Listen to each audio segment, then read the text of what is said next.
나이가 들수록 건강이 가장 큰 재산이라는 말이 있습니다. 젊을 때야 건강을 당연한 듯 여길 수도 있지만 1살, 2살 나이를 먹어가며 몸이 예전 같지 않다는 것을 깨닫는 순간이 오면 그 말의 의미가 피부로 와닿습니다. 그래서일까요? 요즘 많은 노인들이 건강을 지키기 위해 다양한 운동을 시도하고 있습니다. 특히 걸을 수만 있다면 누구나 할 수 있는 걷기와 전신, 운동으로 알려진 등산이 많은 사랑을 받고 있습니다. 그런데 한 가지 궁금한 점이 있습니다. 하루 1만 보씩 걷는 노인과 일주일에 2~3번씩 등산을 하는 노인 중 과연 누가 더 건강할까요? 이 질문에 대한 답을 찾기 위해 우리는 걷기와 등산의 차이점, 연구 결과, 그리고 실제 사례를 함께 살펴볼 것입니다. 시청자 여러분은 어느 쪽에 가까우신가요? 매일 꾸준히 걸으며 건강을 지키는 타입인가요? 아니면 자연 속에서 땀 흘리며 등산을 즐기는 타입인가요? 혹시라도 운동을 해야겠다고 생각만 하면서도 실행하지 못하고 있다면 오늘 영상을 끝까지 시청해 보시길 추천드립니다. 왜냐하면 이 영상이 끝난 후 여러분은 걷기를 선택할지, 등산을 선택할지, 혹은 둘 다 조화롭게 병행할지 명확한 결정을 내릴 수 있을 테니까요. 어떤 사람들은 이렇게 말합니다. 걷기는 누구나 할 수 있지만 등산은 아무나 할 수 없다고요. 반대로 등산은 너무 힘들어서 오래 하기 어렵지만 걷기는 지속 가능하다는 의견도 있습니다. 그럼에도 불구하고 등산을 꾸준히 하는 사람들을 보면 확실히 건강해 보이는 경우가 많습니다. 그들의 피부는 혈색이 좋고 근육도 탄탄하며 체력 역시 젊은 사람 못지않습니다. 반면 하루 1만 보를 걷는 사람들도 마찬가지로 건강한 모습을 보이며 관절이 부드럽고 허리도 곧게 펴져 있습니다. 그렇다면 과연 어떤 운동이 더 노화 방지에 효과적일까요? 어떤 운동이 더 오래 건강하게 살 수 있도록 도와줄까요? 이 영상을 통해 그 답을 알아보겠습니다. 실제로 걷기와 등산을 두고 고민하는 분들이 많습니다. 나이가 들면서 관절이 약해지고 예전처럼 무리한 운동을 하기가 어려워지기 때문입니다. 그래서 운동을 시작하려는 분들이라면 등산을 해야 할까 아니면 매일 걷는 게 더 나을까? 라는 고민을 하게 됩니다.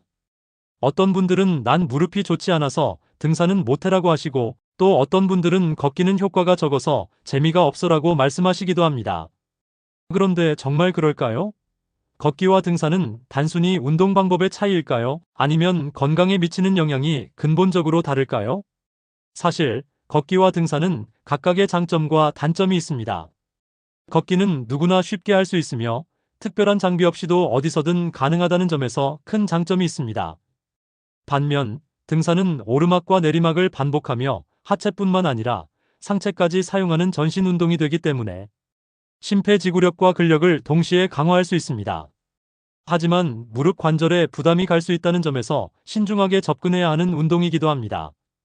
그렇다면 내 몸에 맞는 운동은 무엇일까요? 여러분은 어떤 운동을 해야 할까요? 이제 우리는 이 질문에 대한 답을 찾아갈 것입니다. 단순히 이론적인 연구 결과만이 아니라 실제로 걷기와 등산을 실천한 분들의 생생한 이야기도 함께 들어볼 것입니다. 60대부터 80대까지 나이에 따라 어떻게 운동을 해야 하는지, 어떤 운동이 더 효과적인지, 그리고 우리가 흔히 간과하는 건강의 진짜 비밀은 무엇인지 차근차근 살펴보겠습니다. 영상이 끝날 때쯤이면 여러분은 단순히 운동을 해야겠다는 결심을 넘어서 나에게 가장 적합한 운동은 무엇인가? 라는 질문에 대한 답을 얻게 될 것입니다. 그리고 그 답을 바탕으로 오늘부터 새로운 습관을 시작할 수 있을 것입니다. 그럼 본격적으로 이야기 속으로 들어가 보겠습니다. 1. 심폐 건강에 미치는 영향. 여러 연구에 따르면 등산은 심폐 건강을 크게 향상시키는 운동으로 평가됩니다. 등산은 고저차가 있는 지형을 오르내리며 심장을 지속적으로 자극하고 산소 섭취량을 증가시켜 심혈관 질환 예방에 도움이 됩니다. 반면 걷기는 심박수를 크게 올리지는 않지만 꾸준한 유산소 운동을 통해 심장과 폐 기능을 점진적으로 개선하는 효과가 있습니다. 근육과 관절 건강. 걷기는 무리한 힘을 가하지 않으면서도 하체 근육을 균형 있게 사용하는 운동입니다. 특히 무릎 관절이 약한 노인들에게 부담이 적은 장점이 있습니다.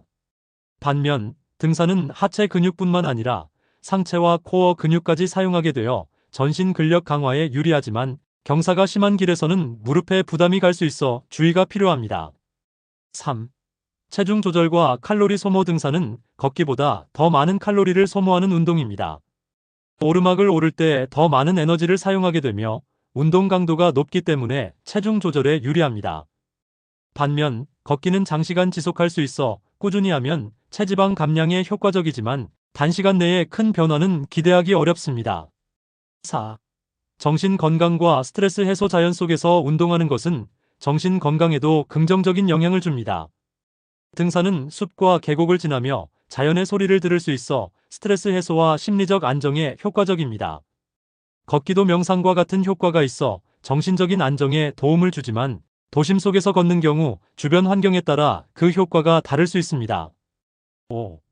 노화 방지 및 장수 효과. 걷기와 등산 모두 노화 방지에 도움이 되는 운동이지만 연구에 따르면 등산이 신체 기능을 더욱 오랫동안 유지하는 데 유리한 것으로 나타났습니다. 등산은 다양한 지형에서 균형 감각과 근력을 동시에 키울 수 있어 노인의 낙상 위험을 줄여주며 근육량을 유지하는 데 효과적입니다. 반면 걷기는 신체에 큰 부담을 주지 않으면서도 지속적으로 운동 습관을 유지할 수 있다는 점에서 장수에 도움이 됩니다. 1. 심폐 건강이 되살아난 72세 김영수 씨의 이야기. 김영수 씨는 60대 후반에 접어들면서 심장 건강이 급격히 악화되었습니다. 계단을 오르는 것도 힘들었고 조금만 걸어도 숨이 찼습니다. 병원에서는 심폐 기능이 약해졌다고 진단했고 의사는 걷기 운동을 권장했습니다. 창밖을 바라보며 한숨을 내쉬던 그는 한때 정정했던 자신의 모습을 떠올렸습니다. 젊을 때는 아침마다 동네 산책을 나가고 친구들과 등산도 즐겼는데 이제는 조금만 걸어도 가슴이 답답하고 숨이 턱턱 막혔습니다. 옆에서 지켜보던 아내 은희 씨는 조심스럽게 손을 내밀었습니다. 여보, 오늘은 저기 벤치까지만 가볼까요? 김영수 씨는 힘겹게 일어나며 땀을 닦았습니다. 거기까지 가면 너무 먼 거 아니야? 천천히 가면 괜찮아요. 같이 가요. 은희 씨는 부드럽게 미소 지으며 그의 팔을 잡았습니다. 걸을 때마다 발바닥에 닿는 딱딱한 아스팔트의 감촉이 불편했지만 공원의 나무 사이로 부는 바람이 그의 얼굴을 시원하게 스쳤습니다. 처음에는 몇 걸음 걷는 것조차 힘들어 쉬어야 했습니다. 그는 벤치에 앉아 헉헉대며 숨을 고르며 아내를 바라보았습니다. 이거 원, 내가 언제 이렇게 약해졌나. 은희 씨는 그의 등을 토닥이며 말했다. 지금부터 다시 시작하면 돼요. 예전처럼 강해질 수 있어요. 그렇게 하루 1,000보, 2,000보씩 늘려가며 꾸준히 걷기 시작했습니다. 처음엔 다리가 후들거리고 숨이 찼지만 점점 몸이 적응해 갔습니다. 어느 날은 비가 왔지만 그는 우산을 쓰고 공원을 돌았습니다. 그 순간 어릴 적 비 오는 날 뛰어다니던 기억이 떠올랐습니다. 빗방울이 우산을 두드리는 소리가 귀를 간지렸고 촉촉한 흙냄새가 코를 스쳤습니다. 1년이 지나자 하루 일만 보가 자연스러워졌고 어느 순간부터 숨이 차는 증상이 사라졌습니다. 김영수 씨는 친구들에게 자랑스럽게 말합니다. 예전엔 조금만 움직여도 힘들었는데 이제는 공원 한 바퀴 도는 게 일도 아니야. 그의 목소리에는 자신감이 가득 찼고 얼굴에는 생기가 돌았습니다. 등산을 통해 다시 젊음을 찾은 68세 박정호 씨. 박정호 씨는 원래 등산을 좋아하던 사람이었습니다. 하지만 60대가 넘어서면서 관절이 아프고 몸이 무거워져 점점 산을 찾지 않게 되었습니다. 그러던 어느 날 친구들에게서 전화가 왔습니다. 정호야, 이번 주말에 북한산 가는 거 어때? 예전처럼 우리 같이 한번 올라가 보자. 박정호 씨는 한숨을 쉬었습니다. 내가 그걸 올라갈 수 있을지 모르겠다. 요즘 무릎도 안 좋아. 너도 알잖아. 등산이 관절에도 좋아. 천천히 올라가면 돼. 오랜만에 등산화를 꺼내 신은 그는 산 입구에 서서 깊은 숨을 들이마셨습니다. 흙냄새와 풀냄새가 코를 스치자 가슴이 뛰었습니다. 첫걸음을 내디딜 때 다리가 무거웠지만 친구들과 이야기를 나누며 천천히 올라갔습니다. 정호야, 너 예전에 여기서 제일 빨리 올라갔었잖아. 기억나? 그는 피식 웃으며 말했다. 그땐 내 다리가 내 다리 같았지. 등산길은 험했지만 중간중간 쉬면서 하늘을 올려다보니 구름이 천천히 흘러가고 있었습니다. 정상에 오르자 시원한 바람이 얼굴을 스쳤고 땀에 젖은 몸이 오히려 상쾌했습니다. 그는 팔을 벌려 하늘을 향해 외쳤습니다. 이 맛이야. 등산을 다시 시작한 이후 박정호 씨는 체력이 눈에 띄게 좋아졌고 관절도 한결 가벼워졌습니다. 이제는 매주 산을 찾으며 젊음을 되찾고 있습니다. 몸이 힘들 거라고 생각했는데 오히려 더 건강해졌어. 이 기분 정말 최고야. 3. 체중 감소와 체력 향상으로 건강을 되찾은 75세 송정희 씨. 송정희 씨는 70대 초반까지 비만으로 고생했으며 그로 인해 여러 건강 문제가 발생했습니다. 고혈압과 당뇨병, 그리고 무릎 통증까지 겹쳐 일상적인 활동도 힘겨운 상황이었죠. 송정희 씨는 과거에 운동을 시도해보기도 했지만 언제나 중간에 포기하고 말았습니다. 그러나 시간이 지나면서 그녀는 변화를 결심했습니다. 어느 날 병원에서 받은 건강진단서에 적혀있던 수치들 고혈압 수치, 높은 혈당을 보고 결단을 내렸습니다. 이렇게 살면 안 되겠어. 송정희 씨는 거울을 보며 자주 중얼거렸습니다. 예전처럼 활동적인 삶을 살고 싶다는 바람이 커졌고 그 마음을 가지고 운동을 시작했습니다. 처음엔 걷기부터 시작했습니다. 집 근처 공원에 매일 아침, 저녁으로 2번씩 걸으며 서서히 체중을 감량하기 시작했죠. 첫날 공원에 나선 송정희 씨는 평소보다 훨씬 빠른 속도로 걷기 시작했습니다. 바람이 얼굴을 스치고 나무들 사이로 햇빛이 비추는 모습에 감동을 받으면서도 발이 쉽게 피로해졌습니다. 어휴, 역시 나이가 들었나 봐. 걸으니 다리가 너무 아프다. 송정희 씨는 그때 느낀 피로감을 한숨으로 떨쳐내며 한 발 한 발 조심스럽게 내디뎠습니다. 하지만 그녀는 중단하지 않았습니다. 다리가 아파도 계속해서 걷기 시작했습니다. 그만큼 내 몸이 나를 방치한 거야. 내 몸을 다시 돌봐야지. 그렇게 하루 3,000보부터 시작해 4,000보, 5,000보로 늘려가며 걷기 운동을 계속했습니다. 처음에는 10분, 15분 정도밖에 걷지 못했지만 점차 체력이 붙으면서 걷는 시간이 길어졌습니다. 1시간을 넘기기까지 하던 어느 날 송정희 씨는 병원에서 받은 혈압약을 줄일 수 있다는 의사의 권고를 받았습니다. 의사는 이제 혈압도 많이 안정적이에요. 체중도 많이 줄었고 앞으로 계속 운동하면 혈당도 낮출 수 있을 것 같습니다. 라고 말했습니다. 송정희 씨는 깜짝 놀랐습니다. 몸이 달라지고 있다는 것을 느끼며 기쁨을 감출 수 없었습니다. 그 후 송정희 씨는 아침 저녁으로 1시간씩 걷는 운동을 꾸준히 하면서 체중도 차츰 줄어들었습니다. 공원에서 산책을 하며 지나가는 사람들과 대화를 나누기도 했고 운동을 통해 체중을 빼면서도 점차적으로 무릎 통증이 완화되었습니다. 하루하루 걸으며 그녀의 몸은 다시 예전처럼 가벼워졌고 몸이 당기듯이 더 많은 활동을 하고 싶다는 마음이 들었습니다. 어느 날 송정희 씨는 공원에서 지나가던 친구와 마주쳤습니다. 친구는 송정희 씨의 변화를 보고 눈이 커지며 놀랐습니다. 정희 씨, 진짜 달라졌어요. 이렇게 체중도 줄고 움직이기도 훨씬 더 좋아졌네요. 그 말을 듣고 송정희 씨는 수줍게 웃으며 대답했습니다. 그동안 너무 무리했어요.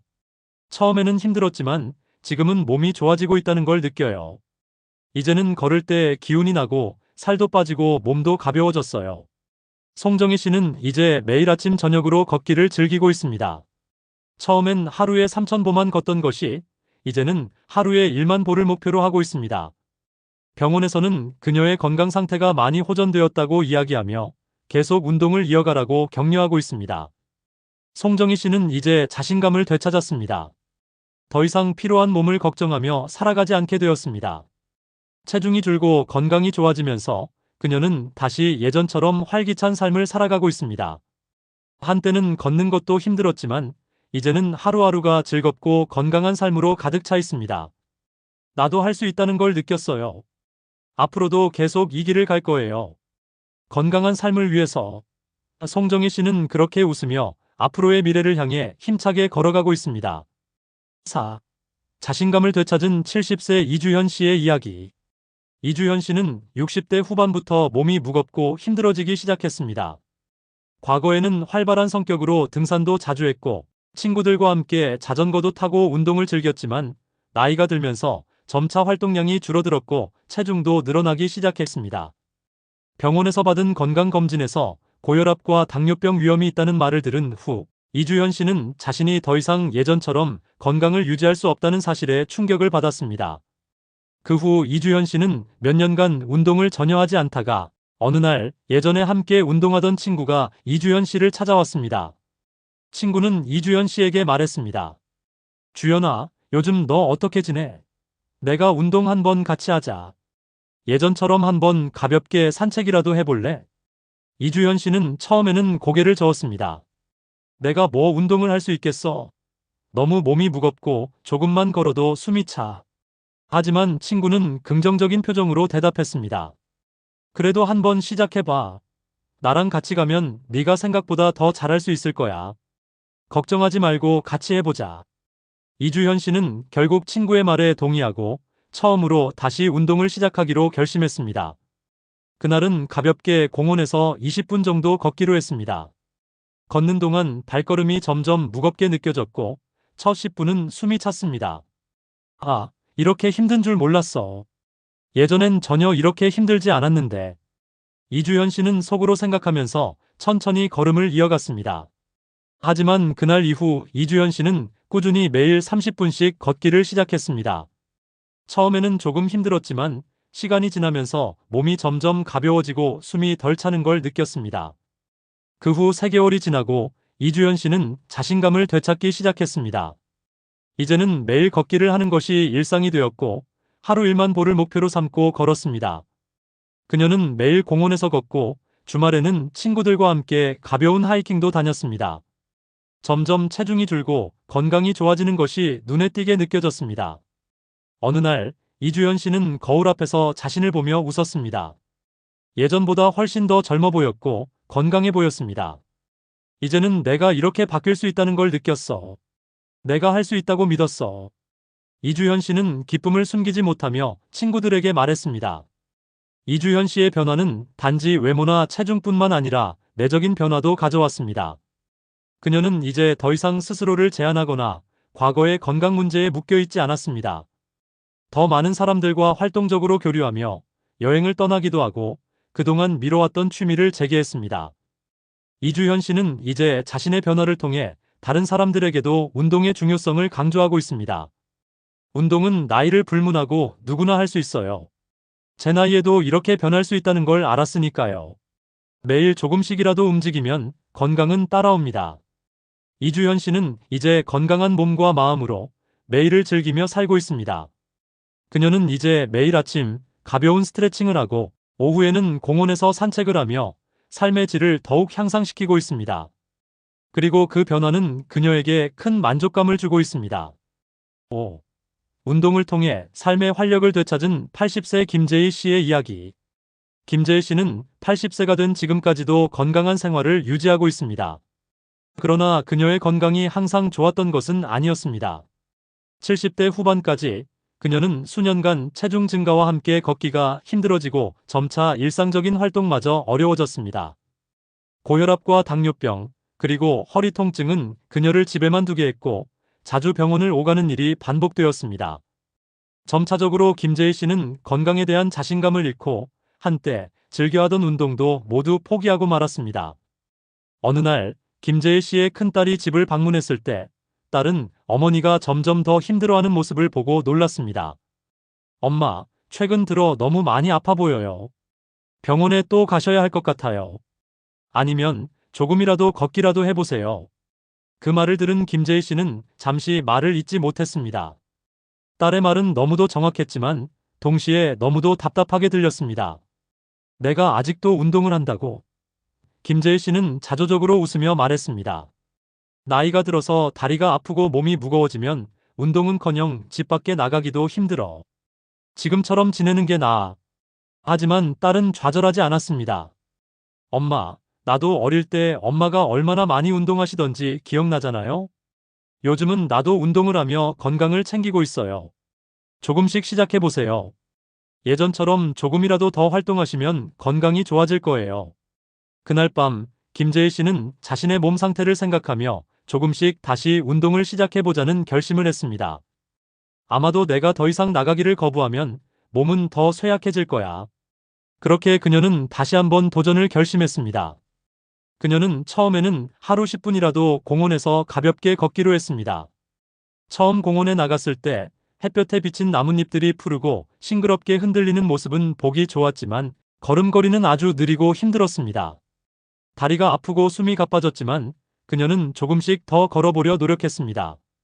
그날 그녀는 마침내 10분을 걸었고 끝나고 나서 피로에 지쳐 앉아 숨을 고르며 느꼈습니다. 이 정도만 해도 내 몸에는 큰 변화가 있겠지? 그런 생각을 품고 집으로 돌아갔습니다. 며칠 뒤 김재희 씨는 서서히 운동 시간을 늘리기 시작했습니다. 하루 15분, 20분, 그리고 30분까지 걸으면서 체력도 조금씩 향상되는 것을 느꼈습니다. 무엇보다도 놀라운 변화는 마음에서 느껴졌습니다. 걷는 동안 공원에서 지나가는 사람들과 대화도 나누며 점차 기운을 얻고 있었습니다. 그렇게 힘들었던 내가 이렇게 걸을 수 있다니. 김재희 씨는 자주 스스로를 격려하며 걸었습니다. 그러던 어느 날 공원에서 걷고 있던 김재희 씨는 오래된 친구를 만났습니다. 재희 씨, 그동안 잘 지내셨어요? 요즘 훨씬 좋아 보이세요. 친구는 김재희 씨를 보고 놀랐습니다. 옛날보다 훨씬 더 건강해 보이네요. 그 말을 들은 김재희 씨는 한동안 말을 잇지 못하고 미소를 지었습니다. 고마워요. 사실 처음엔 걷기 힘들었는데 요즘은 조금씩 나아지는 게 느껴져요. 그 이후 김재희 씨는 운동을 거르지 않았습니다. 매일 아침 공원에 나가 30분 이상 걷고 점차적으로 속도를 내어 하루 1만 보를 목표로 했습니다.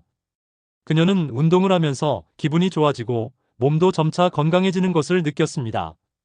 옷이 조금씩 헐렁해지기 시작했고 예전에는 자주 있었던 허리 통증도 사라졌습니다. 아, 이렇게 변할 수 있구나.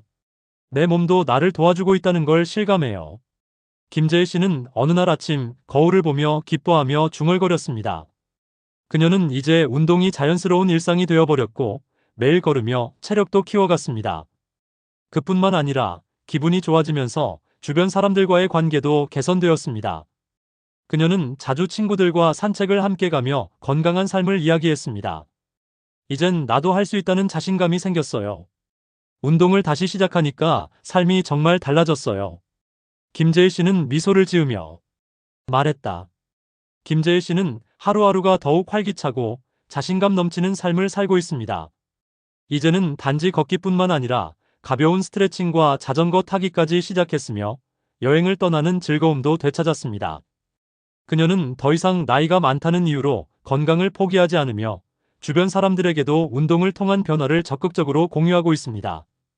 나이가 들어도 운동은 꼭 해야 해요. 나도 이렇게 달라질 수 있었다고 믿어요.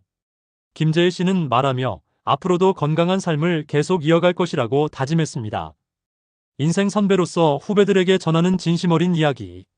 먼저 이렇게 후배들에게 진심 어린 말을 전할 수 있는 기회를 주셔서 감사합니다. 저는 많은 인생의 굴곡을 지나면서 그 과정을 통해 배운 것들이 많습니다. 그 중에서도 가장 중요한 것들을 여러분과 나누고자 합니다. 아마 여러분도 저와 비슷한 고민을 하고 있을 것이고 그런 고민이 삶을 더욱 복잡하게 만들고 있겠지만 저는 지금까지 살아오면서 여러분이 겪을 어려움들을 조금이라도 덜어줄 수 있는 말을 할 수 있지 않을까 합니다. 첫 번째, 마음의 평화를 찾는 것이 가장 중요합니다. 어느 날 저는 한참 인생에서 힘들고 혼란스러웠던 시기를 겪고 있었습니다. 그때마다 제가 느꼈던 것은 외부의 모든 것이 나에게 영향을 미치고 있다는 생각이었습니다. 사람들의 말, 사회의 기준, 부모님의 기대, 친구들의 시선까지. 나는 그것들에 끌려다니며 내 자신을 잃어버리고 있었습니다. 하지만 그때 깨달았죠. 모든 것이 내 안에서 비롯된다는 사실을. 마음이 불안정하면 세상이 불안해 보이고 마음이 편안하면 세상도 한결 가벼워집니다. 여러분이 겪고 있는 고민들이 무엇이든 그 시작은 결국 내 마음에서 비롯된 것일 수 있습니다. 다른 사람의 말에 흔들리지 마세요. 모든 사람은 각자의 인생을 살아갑니다. 다른 사람의 삶을 기준으로 내 삶을 비교하고 살다 보면 내가 누구인지도 알 수 없게 됩니다. 물론 우리는 다른 사람들과의 관계 속에서 배워가며 성장하지만 그 관계의 기준을 내면에서 먼저 찾는 것이 중요합니다. 내가 내 삶을 살아가는 사람이다라는 확고한 마음가짐을 가지고 사세요. 그러면 세상의 흐름에 휘둘리지 않고 내가 원하는 삶을 살아갈 수 있습니다. 자신의 마음의 평화를 찾는 방법은 간단하지 않지만 그것이 인생에서 가장 중요한 출발점이 될 것입니다. 두 번째, 실패를 두려워하지 마세요. 여러분은 지금 많은 도전의 순간을 지나고 있을 것입니다. 새로운 일을 시작하거나 새로운 길을 걷기 위한 결정을 내리려 할 때 두려움이 생길 수 있습니다. 실패에 대한 두려움, 실패로 인해 겪을 수 있는 고통, 그것들이 여러분의 발목을 잡고 있을 것입니다. 하지만 제가 전하고 싶은 것은 실패는 나를 성장하게 만든다는 것입니다. 저도 수많은 실패를 겪었습니다. 사업을 시작했다가 실패했을 때 그 충격은 말로 표현할 수 없었습니다. 그러나 그 실패가 있었기에 오늘날의 제가 있을 수 있었습니다.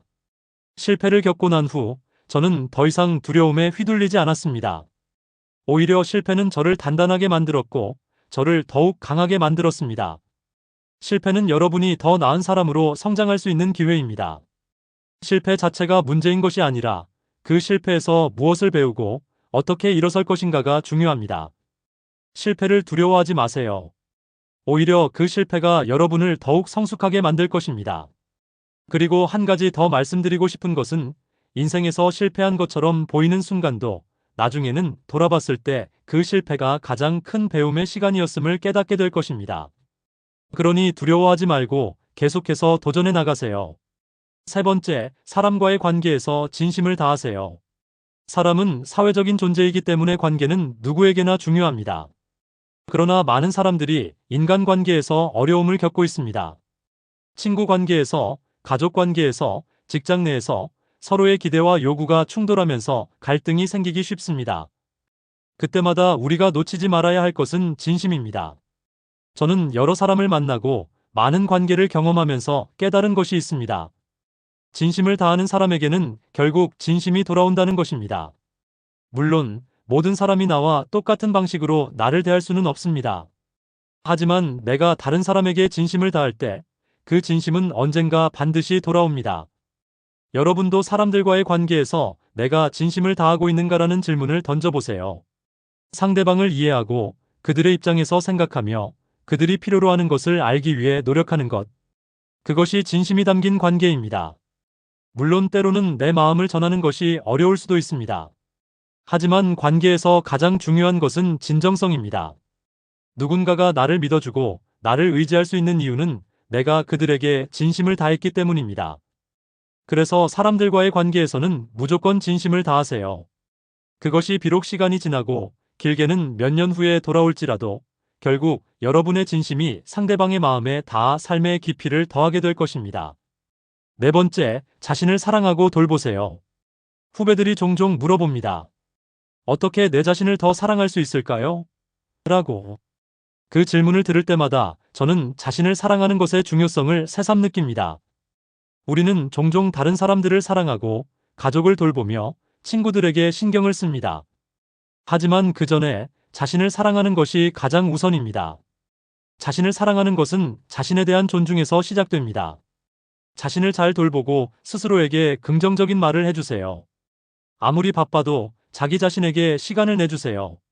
자기 자신을 위한 작은 배려가 자신을 사랑하는 시작입니다. 그리고 그 사랑은 다른 사람들과의 관계에서도 좋은 영향을 미칩니다. 저는 그동안 내 몸과 마음을 돌보는 것을 놓치고 살았던 시기가 있었습니다. 그때는 마치 주변 사람들을 위해 내 자신을 희생하는 것이 당연한 일인 것처럼 생각했죠. 하지만 그렇게 살다 보니 결국 내가 지쳐버리고 말았습니다. 여러분은 그렇지 않기를 바랍니다. 자신을 사랑하는 방법은 매우 단순합니다. 스스로에게 좋은 말을 해주고 자신의 감정을 존중하고 몸과 마음의 건강을 챙기는 것입니다. 다섯 번째, 시간이 지나면 모든 것이 흐른다. 마지막으로 전하고 싶은 말은 시간은 정말로 모든 것을 흐르게 만든다는 것입니다. 어떤 힘든 일이 있거나 끝이 보이지 않는 문제에 직면했을 때 그것이 시간이 지나면 자연스럽게 해결된다는 사실을 기억하세요. 제가 경험한 것 중 하나는 어떤 큰 문제를 겪었을 때 그 문제에 너무 집착하면 마음이 너무 힘들어진다는 것이었습니다.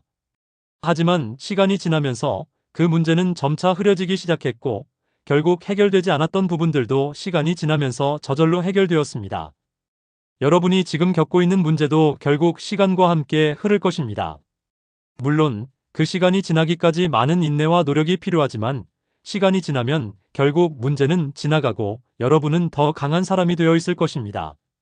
마지막으로 저는 여러분에게 말하고 싶습니다. 인생의 길은 쉽지 않지만 그 길을 걸어가는 데 필요한 가장 중요한 것은 자신의 마음을 잃지 않는 것입니다. 자신을 잃지 않으세요.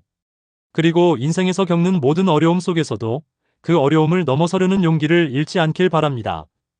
여러분의 삶이 지금보다 더욱 빛나길 진심으로 응원합니다. 60으로 다시 돌아간다면 여러분은 어떻게 살고 싶으십니까? 눈을 감고 상상해 보십시오. 지금보다 더 건강한 몸으로 아침을 맞이합니다. 거울을 보니 피부는 탄력이 있고 허리는 곧으며 무릎은 쑤시지 않습니다. 하루를 시작하는 기분이 훨씬 가볍습니다. 혹시나 젊었을 때 실수를 만회할 수 있다면 어떤 선택을 하시겠습니까? 이 질문을 던지는 순간 여러분의 머릿속에는 수많은 생각이 떠오를 것입니다. 그때 내가 조금만 더 신중했다면, 다른 길을 선택했다면, 건강을 더 챙겼더라면 후회와 아쉬움이 밀려올 수도 있습니다. 하지만 후회만 남기기엔 인생이 너무 아깝습니다. 오늘 우리는 만약 다시 60으로 돌아간다면 어떻게 살아야 더 나은 노후를 보낼 수 있을지 이야기해 보려고 합니다. 과거를 후회하며 시간을 보내는 것은 아무런 의미가 없습니다. 그러나 우리가 지금부터라도 바꿀 수 있는 것들이 있습니다. 60대의 시작이 인생의 마지막이 아니라 새로운 기회가 될 수 있도록 말입니다. 중요한 것은 나이가 아니라 지금부터 어떤 태도로 살아가느냐입니다. 많은 분들이 60을 넘어가면서 삶의 의욕을 잃어버립니다. 이제 늙었으니 어쩔 수 없지라고 생각하는 순간 몸과 마음이 함께 무너집니다. 하지만 조금만 시선을 달리하면 60대는 새로운 가능성이 열리는 시기입니다. 자신을 위해 살 수 있는 시간, 다시 꿈꿀 수 있는 시간, 남은 인생을 온전히 누릴 수 있는 시간이기 때문입니다. 여러분은 지금 행복하십니까? 솔직히 대답해 보십시오. 나는 만족한다라고 말할 수 있다면 정말 다행입니다. 그러나 조금 아쉽다, 뭔가 허전하다라고 생각된다면 아직 늦지 않았습니다. 오늘부터라도 삶의 방향을 새롭게 잡을 수 있습니다. 사실 많은 사람들이 60이 넘으면 이제 다 끝났다라고 생각하지만 전혀 그렇지 않습니다. 오히려 60대는 삶의 진짜 재미를 느낄 수 있는 나이입니다. 경제적인 안정이 조금씩 자리 잡고 자식들도 어느 정도 독립하면서 비로소 나 자신을 위한 시간을 보낼 수 있기 때문입니다. 하지만 현실은 다릅니다. 60대 이후 많은 분들이 외로움을 느낍니다. 함께 웃고 떠들던 사람들이 하나둘씩 멀어지고 바쁘게 살아가던 가족들도 예전처럼 자주 찾지 않습니다. 그러다 보니 자연스럽게 몸도 마음도 위축됩니다. 무엇을 해야 할지 막막해지는 것입니다. 그런 분들에게 묻고 싶습니다. 다시 60으로 돌아간다면 여러분은 어떻게 살고 싶으십니까? 더 건강하게, 더 즐겁게, 더 가치 있게? 그렇다면 지금부터라도 달라질 수 있습니다. 우리가 오늘 이야기할 5가지 원칙을 마음에 새긴다면 말입니다. 이 영상에서는 다시 60으로 돌아간다면 반드시 실천해야 할 삶의 방식에 대해 깊이 이야기해 보려고 합니다. 건강, 인간관계, 경제적 준비, 취미생활, 그리고 무엇보다 나를 위한 삶. 지금까지 우리는 가족을 위해, 자식을 위해, 사회적 의무를 다하기 위해 살아왔습니다. 하지만 이제는 자신을 위해 살아야 합니다. 60대를 가장 빛나게 만드는 방법이 무엇인지, 그리고 앞으로 어떻게 살아야 후회 없는 인생을 만들 수 있는지 함께 고민해 보겠습니다. 여러분도 마음속으로 한번 생각해 보십시오. 나는 다시 60으로 돌아간다면 무엇을 가장 먼저 바꾸고 싶을까? 여러분의 대답이 궁금합니다. 댓글로도 남겨주시고 끝까지 함께 해주시길 바랍니다. 이제 본격적으로 시작해 보겠습니다. 연구 결과. 전 세계적으로 진행된 다양한 연구들은 60대 이후에 삶의 질을 결정짓는 중요한 요소들이 있음을 보여줍니다. 첫째, 건강관리가 핵심입니다. 하버드 의과대학의 연구에 따르면 규칙적인 운동을 하고 균형 잡힌 식단을 유지한 사람들은 그렇지 않은 사람들보다 평균 7년 이상 더 건강한 삶을 살았습니다.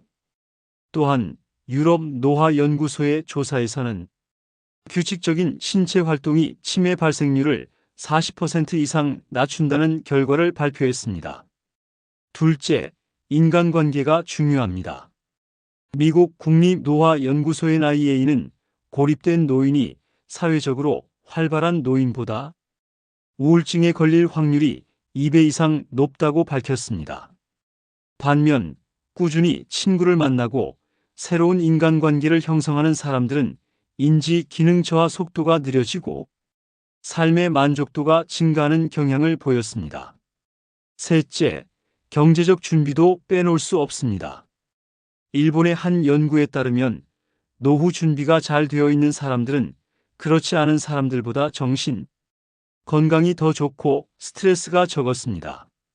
노후 자금이 부족하면 경제적 불안으로 인해 스트레스가 증가하고 삶의 질이 저하되기 때문입니다. 넷째, 취미 생활은 인생의 활력을 높여줍니다. 런던 대학교의 연구에 따르면 새로운 취미를 배우거나 기존의 취미 활동을 지속한 노인들은 그렇지 않은 노인들보다 삶에 대한 만족도가 높았습니다. 특히 악기 연주, 그림 그리기, 운동과 같은 활동은 뇌를 활성화시키고 정신 건강을 향상시키는 효과가 있었습니다. 마지막으로 가장 중요한 것은 자신을 위한 삶을 사는 것입니다. 오랜 기간 가족과 사회를 위해 헌신한 후 자신의 삶을 되찾아야 합니다.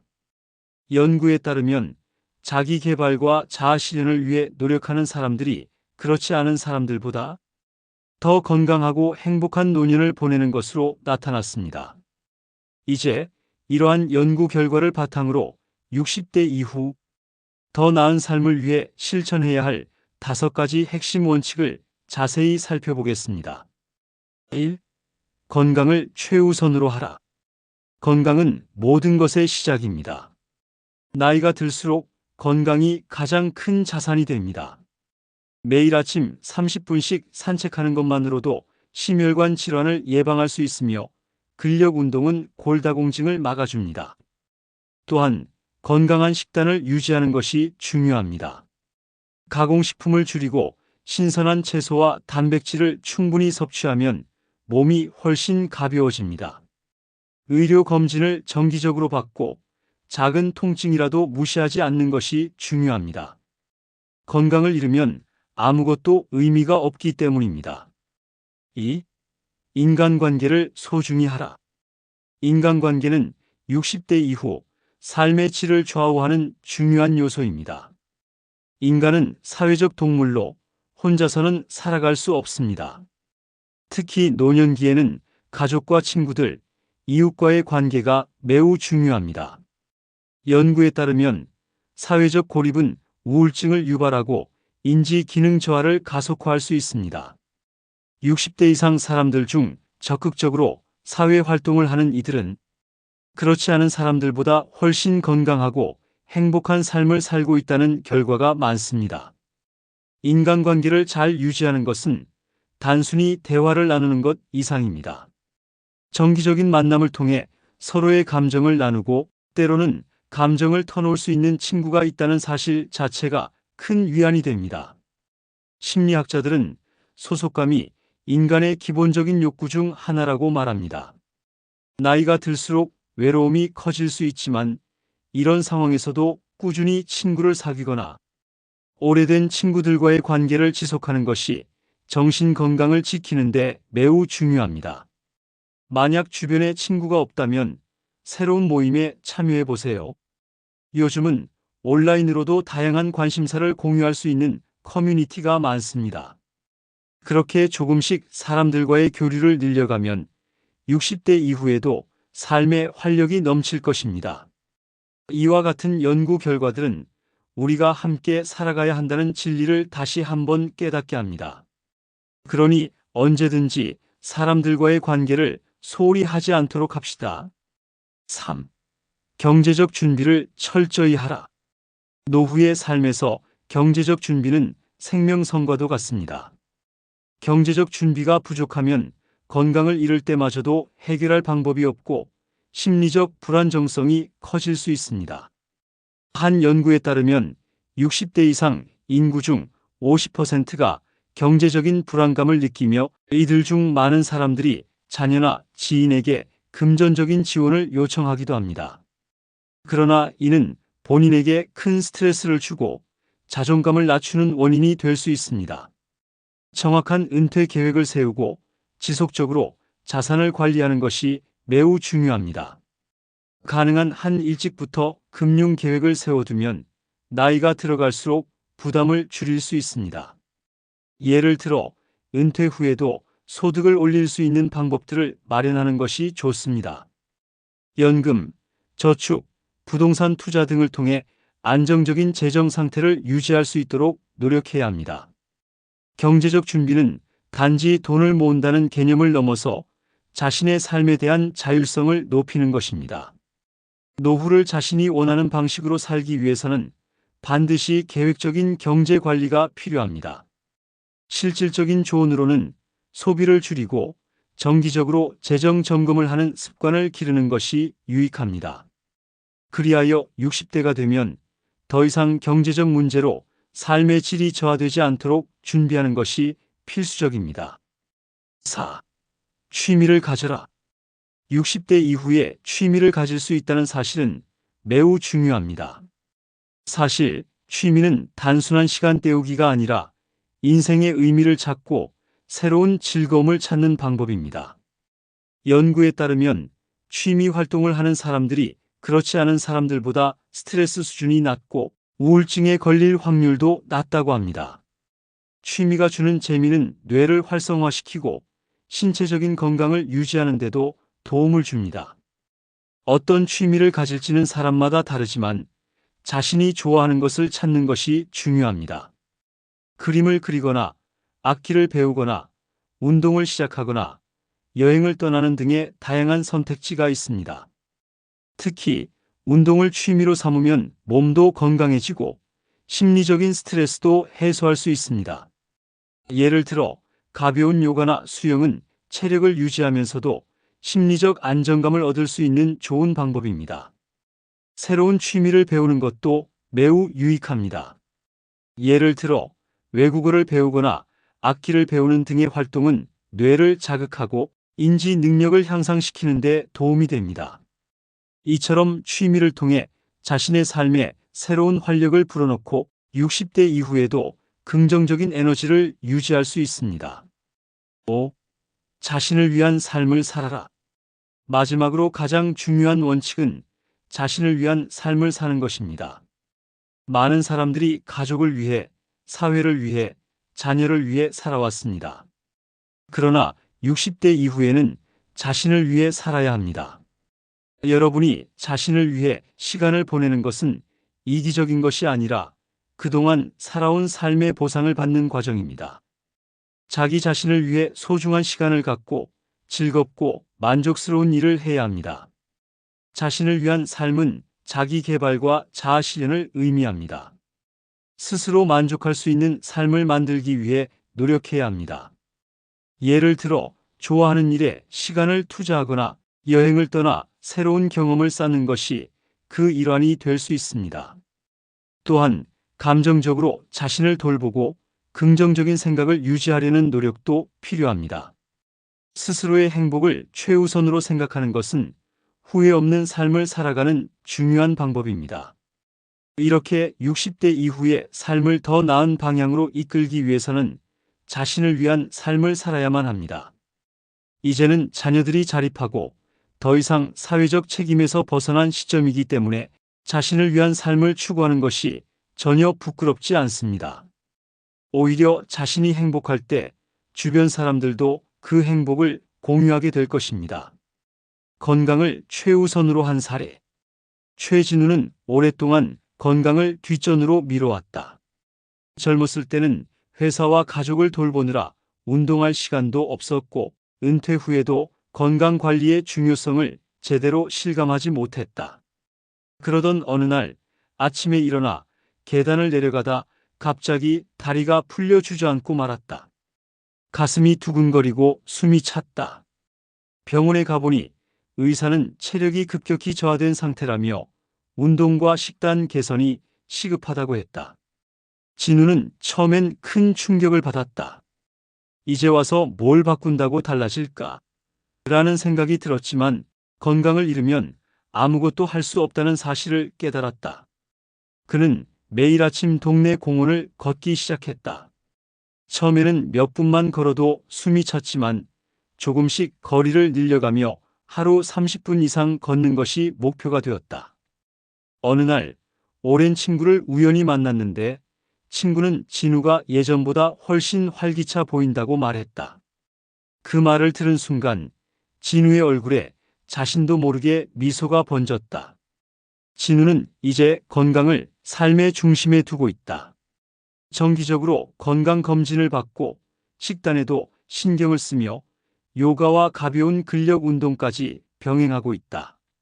예전에는 몸이 무거워 아무것도 하기 싫었지만 이제는 아침에 일어나면 몸이 가뿐하고 기분도 한결 밝아졌다. 자신을 위해 건강을 챙기고 나니 남은 인생이 더 즐겁게 느껴졌다. 인간관계를 소중히 한 사례. 이정민은 은퇴 후 점점 사람들과 멀어졌다. 회사에서 일할 때는 동료들과 자연스럽게 어울렸지만 막상 퇴직하고 나니 연락이 끊기고 혼자 있는 시간이 늘었다. 자녀들도 각자의 삶에 바쁘고 예전에는 당연했던 만남들이 하나둘 줄어들었다.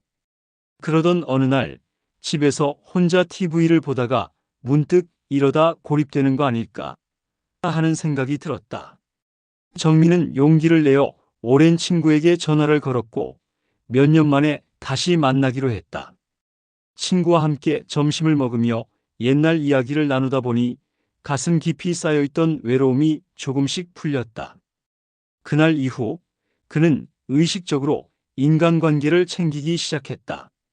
가까운 공원에서 산책 모임에 가입하고 동네 문화센터에서 취미 강좌를 듣기 시작했다.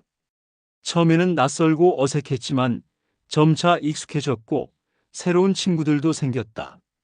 함께 시간을 보내며 소소한 농담을 주고받는 순간 정민의 얼굴에는 오랜만에 환한 웃음이 번졌다. 이제는 매주 친구들과 만날 약속을 잡고 가족들과도 더 자주 연락하며 적극적으로 관계를 맺어나가고 있다. 사람들과 함께할 때 따뜻함이 그의 삶을 다시 활기차게 만들었다. 경제적 준비를 철저히 한 사례.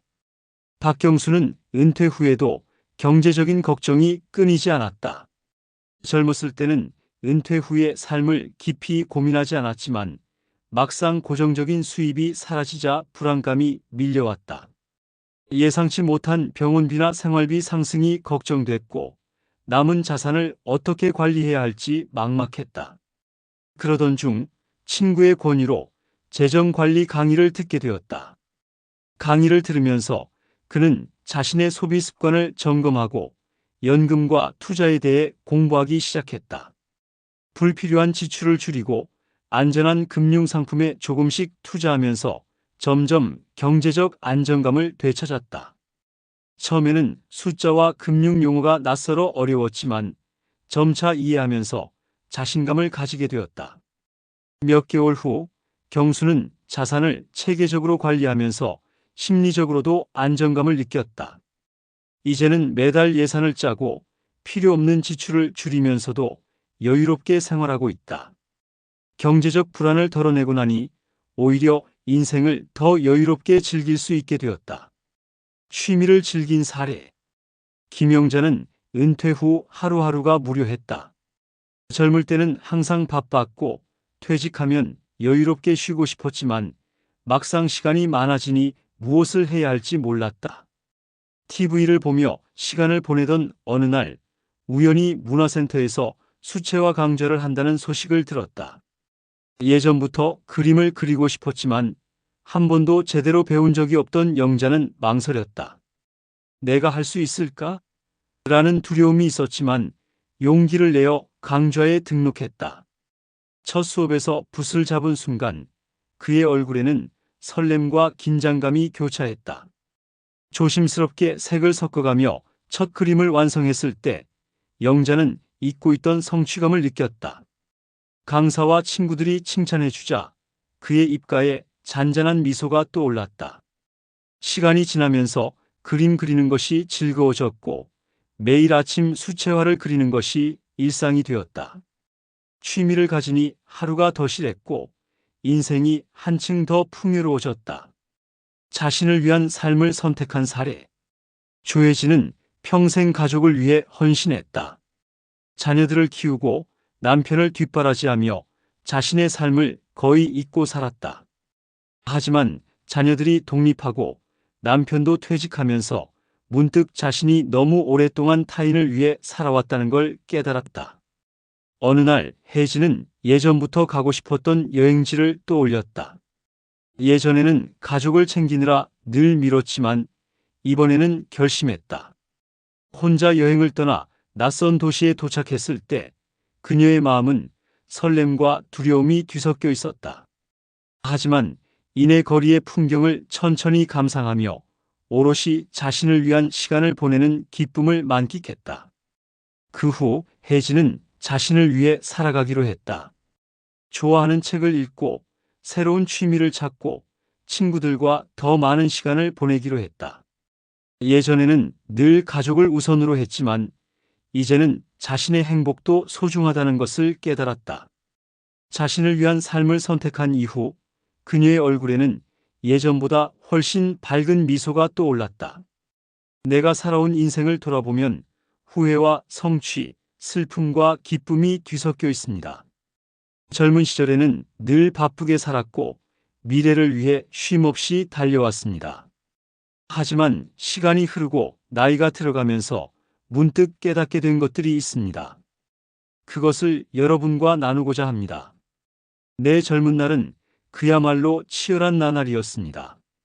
가난한 집안에서 태어나 생활이 팍팍했기에 어린 시절부터 어떻게 하면 돈을 벌 수 있을까라는 고민을 해야 했습니다. 남들보다 공부를 더 많이 해야 했고 더 많이 일해야 했습니다. 그렇게 살아오면서 나는 많은 것을 얻기도 했지만 그 과정에서 잃은 것도 많았습니다.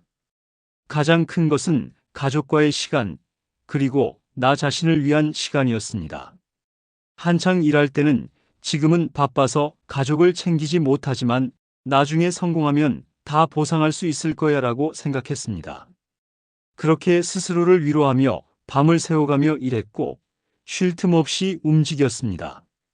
하지만 어느 순간 뒤돌아보니 내 곁에는 가족이 없었습니다. 아이들은 나와의 추억이 거의 없다고 했고 아내는 내게 마음을 닫아버린 지 오래였습니다. 내 성공이 가족의 행복과 같을 것이라 믿었는데 그것이 아니었습니다. 그때 처음으로 깨달았습니다. 아무리 돈을 많이 벌고 성공해도 사랑하는 이들과의 시간이 없다면 무슨 소용이 있을까? 그제야 부랴부랴 가족에게 다가가려 했지만 이미 너무 많은 시간을 놓쳐버렸습니다. 아이들은 이미 성인이 되어 각자의 삶을 살고 있었고 아내는 그동안의 외로움에 익숙해져 있었습니다. 나는 후회했습니다. 시간을 되돌릴 수만 있다면 가족과 더 많은 시간을 보내고 싶었습니다. 또 하나 젊었을 때는 남들의 시선을 너무 신경 쓰며 살았습니다.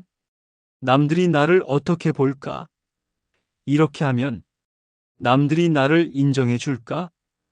늘 남들의 평가에 얽매여 살았습니다.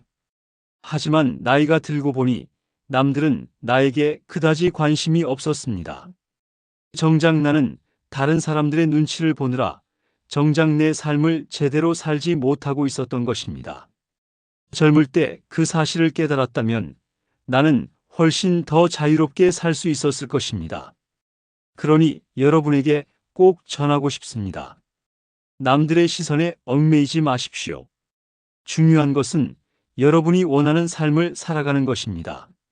남들이 뭐라고 하든 여러분이 좋아하는 일을 하고 여러분이 행복한 방향으로 나아가십시오.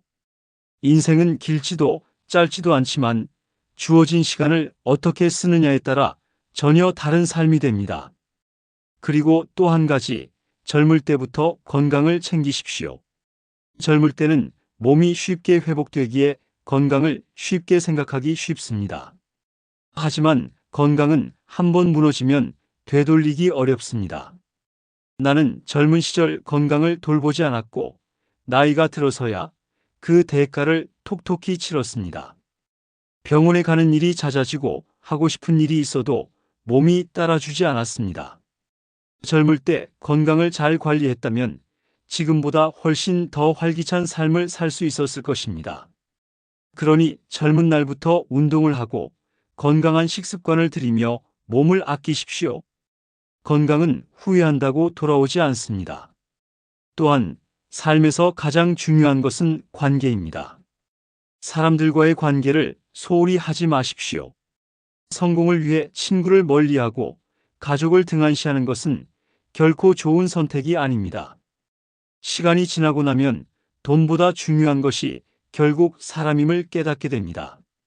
나이가 들고 보니 내 주변에는 오랜 친구들이 몇 명 남지 않았습니다. 젊을 때는 인간관계를 관리하는 것이 귀찮고 번거로울 수도 있습니다. 하지만 좋은 사람들과의 관계를 유지하는 것은 인생을 더욱 풍요롭게 만드는 중요한 요소입니다. 나이가 들면 혼자 사는 것은 생각보다 훨씬 더 외롭고 힘듭니다. 마지막으로 후배들에게 꼭 하고 싶은 말이 있습니다. 인생은 생각보다 짧고 지나고 보면 한순간입니다. 순간을 아끼고 사랑하는 사람들과의 시간을 소중히 여기며 여러분 자신을 잃지 마십시오. 하고 싶은 일이 있다면 미루지 말고 도전하십시오. 실패하더라도 그것이 여러분을 더 단단하게 만들어 줄 것입니다. 살다 보면 많은 순간 후회가 남을 수도 있습니다. 하지만 후회보다 더 아쉬운 것은 하지 않은 것에 대한 미련입니다. 나는 이제라도 내 남은 시간을 소중히 여기며 살아가고 있습니다. 과거를 바꿀 수는 없지만 지금 이 순간부터 더 나은 미래를 만들 수는 있습니다. 여러분도 지금 이 순간을 헛되이 보내지 마십시오. 꿈꾸고 도전하고 사랑하며 살아가길 바랍니다. 여러분의 인생이 후회보다 성취와 행복으로 가득 차길 진심으로 바랍니다.